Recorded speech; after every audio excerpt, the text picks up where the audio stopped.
Pitchers and catchers report this week, but could the Mariners add anyone else to the roster before they kick off camp? We'll answer that and more coming up here on Mailbag Monday. Colby, hit it.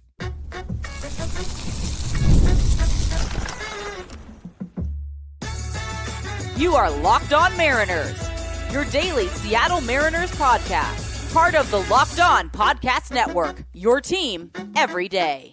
Ahoy, sailors. It is Monday, February 9th, 2026. You're listening to the Locked On Mariners podcast, part of the Locked On Podcast Network, now the #1 sports podcast network. My name is Tidy Gonzalez, and I'm joined as always by my co-host Colby Patnode. We're two lifelong Mariners fans who've been covering the team for over half a decade, and today we're going to open up the mailbag like we do here every single Monday and answer some of your Mariners questions. But before we do, I want to shout out our title sponsor today, FanDuel. The winter games are on, and there's no better way to follow them than with a bet on FanDuel. FanDuel, play your game. Craig kicks us off here on Mailbag Monday. Wants to know, do you think the Mariners are set on just bringing in Jose Ferrer, or do you think they are going to make a trade for another middle relief / setup man at the last minute?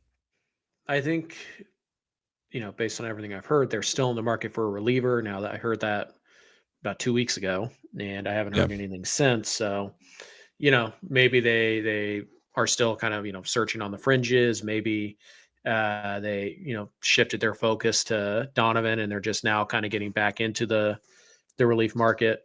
I think, the Mariners are in a spot where they don't feel like they need to add another high leverage arm. They'd probably tell you we have 5. Like, we feel pretty good about that. But could they use another middle relief type? Somebody, maybe a little bit better than Vargas? Sure, I think they could, and I think that's probably the type of player they're looking for. Now, maybe not. Maybe they, do have their eyes set on somebody a little bit better than that. But I do think, that they do have another ad in them. The Mariners are in a spot, though, where, like with the right-handed, hitting infielder, they don't have to do it. Like, it would be nice if they did, and they certainly could use it. That is a spot that they could upgrade. And we always tell the Mariners, get a little too much in the offseason, get a little bit, add that last piece to kind of put you over the top. But they rarely do. Like, they really like to give their in-house guys an opportunity. So it's not a guarantee that they add anybody, but I think they will. And one thing to keep in mind when you're looking for this type of player, like this middle relief type, those guys get traded at like the end of camp all the time. I mean, one of the better trades the Mariners, made in the bullpen market was the Nick Vincent trade. Is that pre-Jerry, or was that Jerry year one? That was Jerry year 1 or 2. It was pretty early on. Yeah. I think it was 2016, so year 1 then. Yeah. So like that was it was a great trade, and it cost him like cash, very small amount of cash, or it might have cost him a player, but like these type of trades at the end of camp happen all the time. Players who are out of options aren't going to make their team, and instead of just DFAing them and getting nothing, you give them a small something. It wasn't a pitcher, but the Mariners also did this with Tom Murphy, and you saw how well that worked for Seattle. So these are the type of players, these guys who, they're not going to make their team, but they're big leaguers. They get traded at the end of camp all the time. And that is something that the Mariners could do. So while the Mariners are probably looking at the trade market right now, this isn't something they need to get done. They don't necessarily need to get an established veteran into camp, right? They can wait. They could see all their young arms, watch them. And then at the end, they can go and be like, okay, who's probably getting DFA'd? Who's not making the team? Let's go just trade for that veteran if we think he's better than Hoppy or Legumina or whoever, right? So I think they probably will add at least a mid-leverage guy, but it may not be soon. Like, it might be a couple days before opening day when they do that. So yeah, just keep that in mind. We've kind of entered the realm now where you don't lose a lot by waiting. And when you look at what's out there in free agency, there's a couple guys that would be nice ads, but nothing you feel too bad about missing out on. So you may just wait and see how camp unfolds and all that. And, Ryan Stanek was another spring training signing.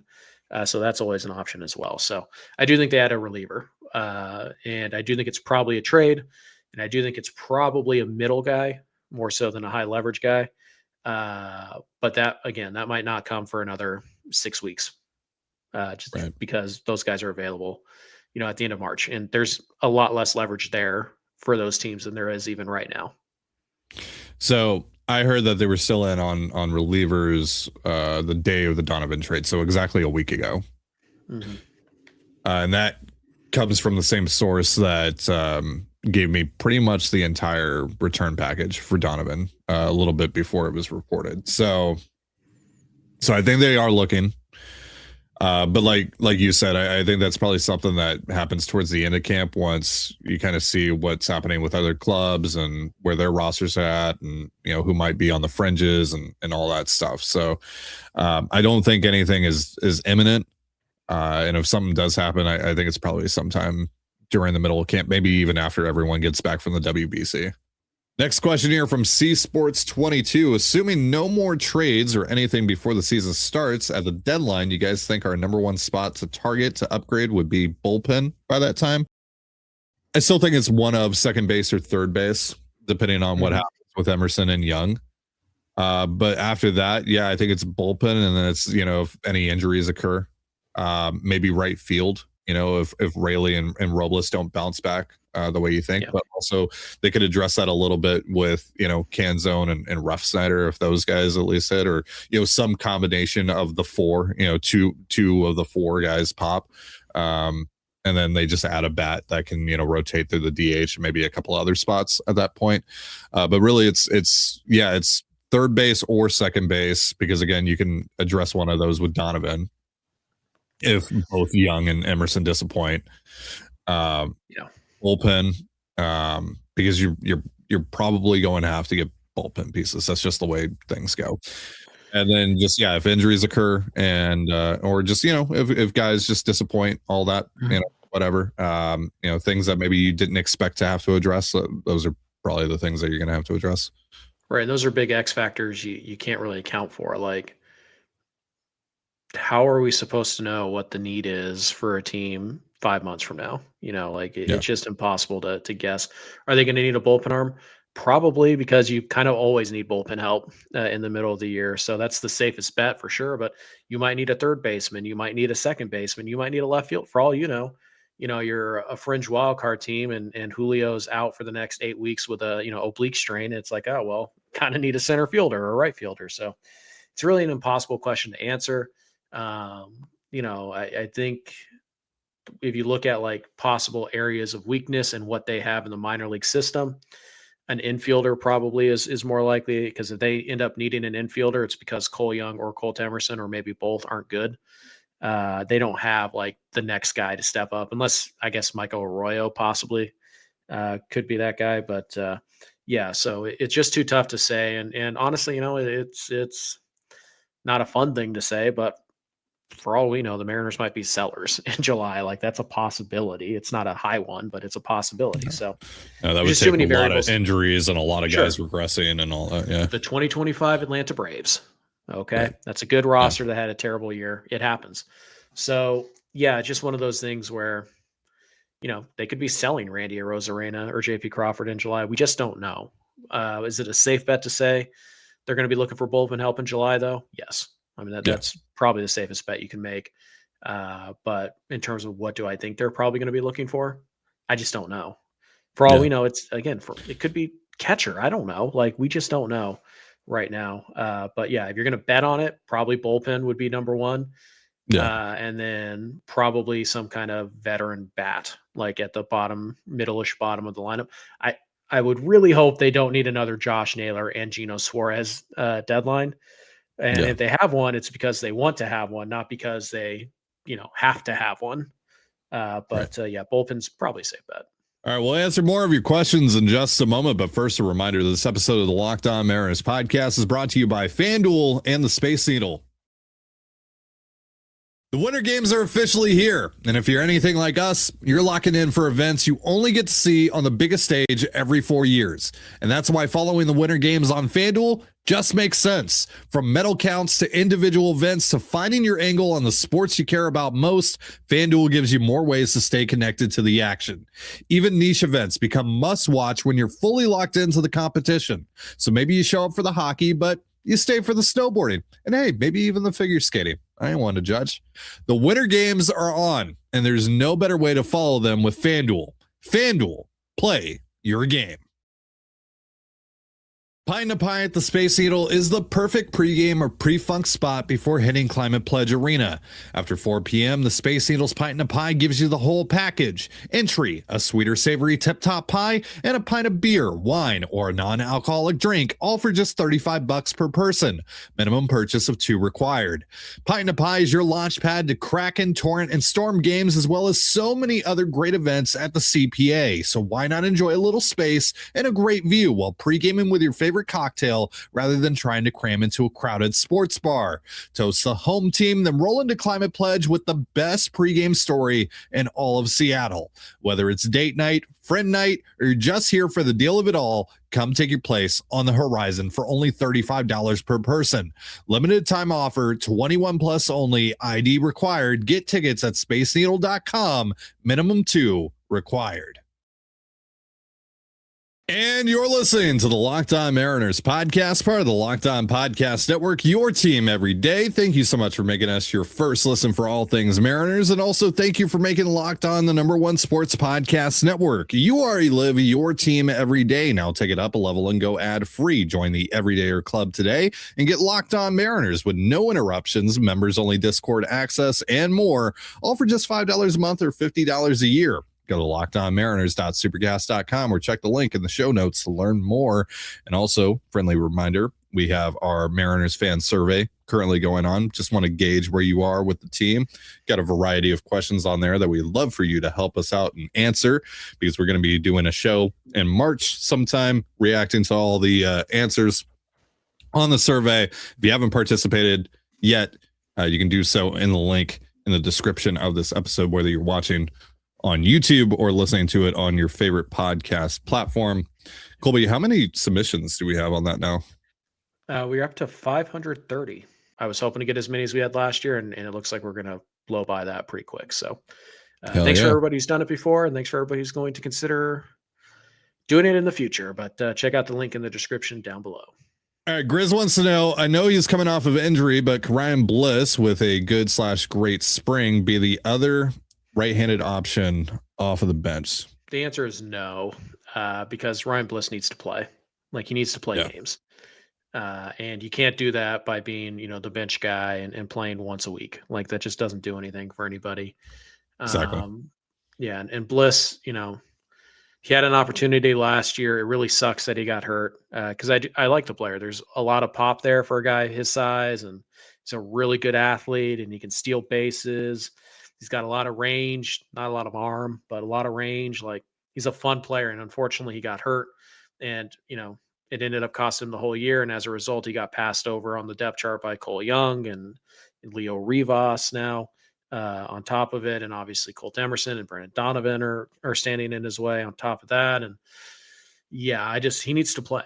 Right. And he has options left. So you're not in any kind of rush, and he just needs to play, and maybe he can get healthy, he could stay healthy, and he can eventually be that guy off the bench. But also, Ryan Bliss is really only a second baseman. Like, he doesn't have much defensive versatility as of yet. He doesn't have the arm strength really to play shortstop all that often, or right field even. So even if he does learn a new position, it's probably second base or probably left field in addition to second base. Yeah. It's like, so no, unfortunately, Bliss's opportunity to make himself a role on this team was last year, and it just the worst luck possible. He got hurt and missed pretty much the entire year. So it's a bummer, but he's good org depth to have, certainly, and he can head to Tacoma and he can play every single day like he needs to and get healthy and prove that he deserves a second shot, and that's where he should go. So Bliss could hit 1,000 in 35 at bats, and he's not making this roster unless there's catastrophic injuries that happen.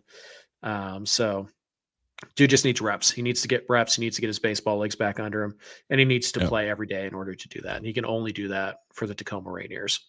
Yeah, you're just doing a disservice to him by having him sit on the bench, again, after playing just 6 real baseball games since April. All right, we will answer more of your questions in just a moment, but first, a reminder, this episode of the Locked On Mariners podcast is brought to you by Indeed. Hire Hiring isn't just about finding someone willing to take the job. It's about finding the right person with the right background who can actually help your business move forward. And if you want candidates who match what you're looking for, Indeed Sponsored Jobs is the move. Because instead of hoping the right person stumbles across your post, Indeed helps you match with quality candidates by boosting your job listing to the people who fit your specific criteria like skills, certifications, and location. If I were hiring, I wouldn't just want someone who can help. I'd want someone with real experience who can jump right in. That's what I like about Indeed. You can get specific and target exactly what you need. It saves time because you're spending less energy sorting through mismatches. And with sponsored jobs, your post gets seen by candidates who are actually a fit. And here's a stat that says it all. In the minute I've been talking to you, companies like yours made 27 hires on Indeed, according to Indeed data worldwide. So if you're hiring, spend less time searching and more time interviewing candidates who check all your boxes with Indeed Sponsored Jobs. Listeners of the show will get a $75 sponsored job credit to help you get your job the premium status it deserves at Indeed.com/podcast. That's Indeed.com/podcast. Terms and conditions apply. Hiring. Do it the right way with Indeed.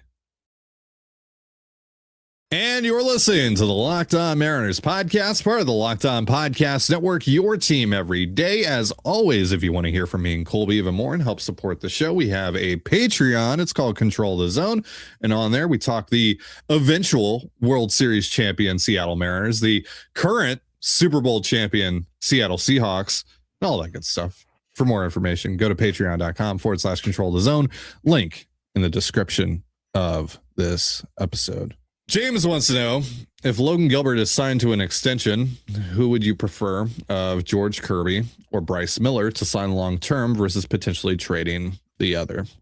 I mean, if we're going off of right now, Miller, because he's going to be a lot cheaper than Kirby, and Kirby, I feel pretty good in saying would get you a lot more than Bryce Miller would right now via trade. Yeah.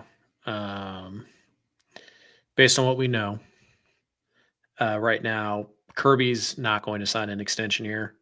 I should say what I think we know. So I would trade him.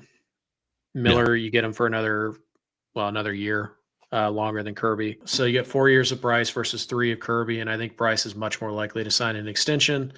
And, I think at his best, Bryce is not all that far off from George. Like, probably more swing and miss. I don't know if we've seen Kirby's best yet, like over the course of an entire season. But Bryce also, when he's healthy, does a much better job of avoiding those 2 1/3, 8-run, blow up starts than George does. So, and I do think you get more for George right now. So, I would say that if Logan is done, and I'm not sure if that matters one way or another, if he's done or if he's not done, I guess if he wasn't extended, he would be the guy that you would trade. So I guess it does matter. I would prefer to sign Miller to a long-term deal. It'd be cheaper, and trade Kirby, and I get more back in the return. So yeah, I'm there with you. Trade Kirby, extend Miller in that scenario. All right. Last question of the day comes from Pardon Me 206. Who is someone you go back and watch random highlights of any era? Cam Chancellor. Yeah, I mean, are we talking sport, like just baseball? Yeah, if we're just talking sports straight up, it's literally Cam Chancellor. Yeah, I'd probably do that once a month. Okay. I don't think there's like a particular like player that I go back and watch. I watch some Goody highlights sometimes. Yeah, Goody would be my answer for this. I don't have a great answer for this question, to be honest with you. Like I don't do this a whole lot, but especially for the Mariners. But Goody is someone that I've gone back and watched highlights. I never think about the past; it distracts from the now. Name that movie. I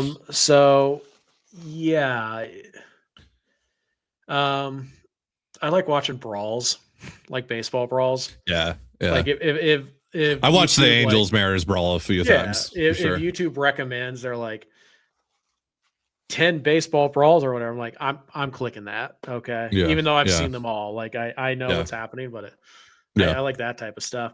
Marshawn's a good one to watch from a sports perspective.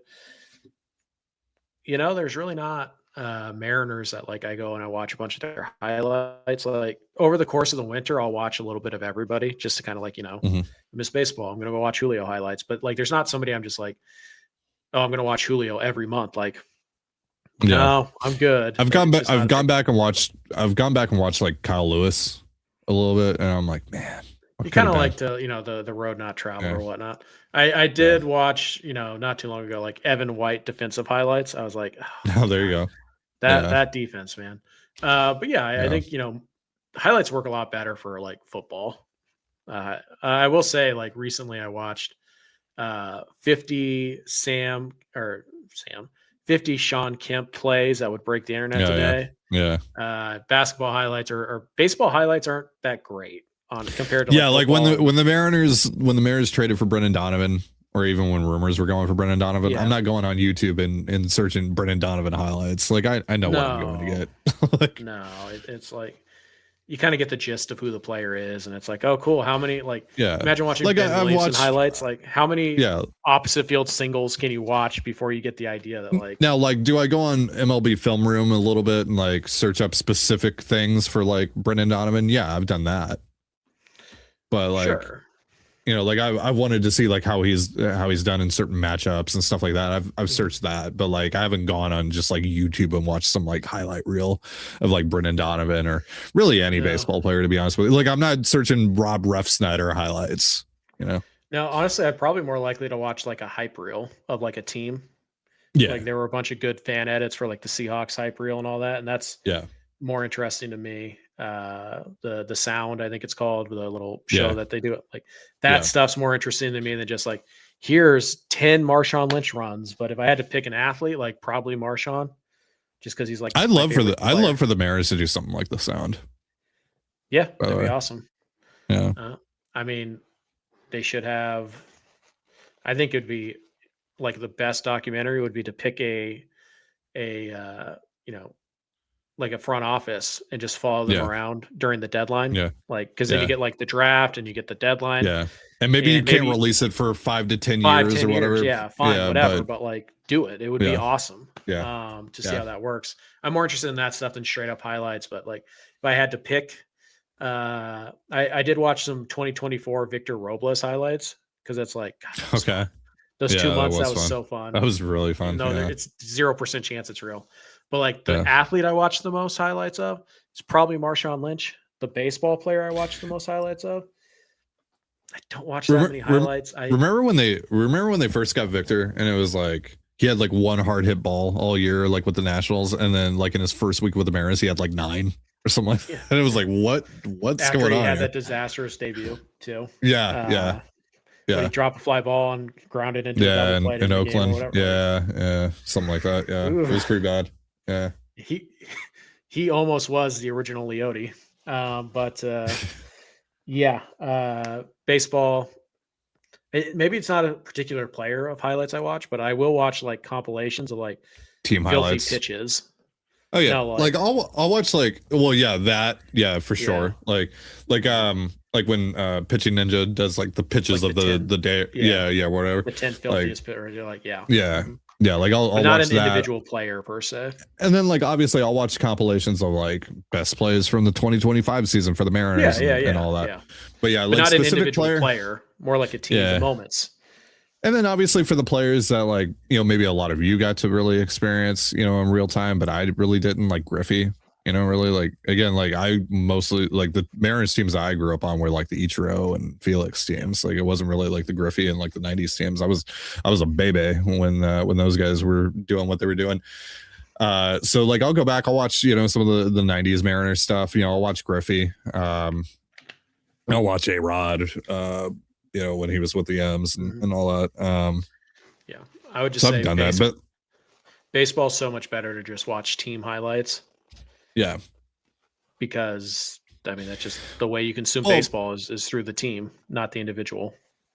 Plus, like, I don't know, like a super cut of just a bunch of home runs and stuff doesn't really hit the way that you maybe It's think it boring. would. It's just kind of like, fast. okay, swing, cool. Like, if you like to do that, then fine, whatever. I get it. They're popular.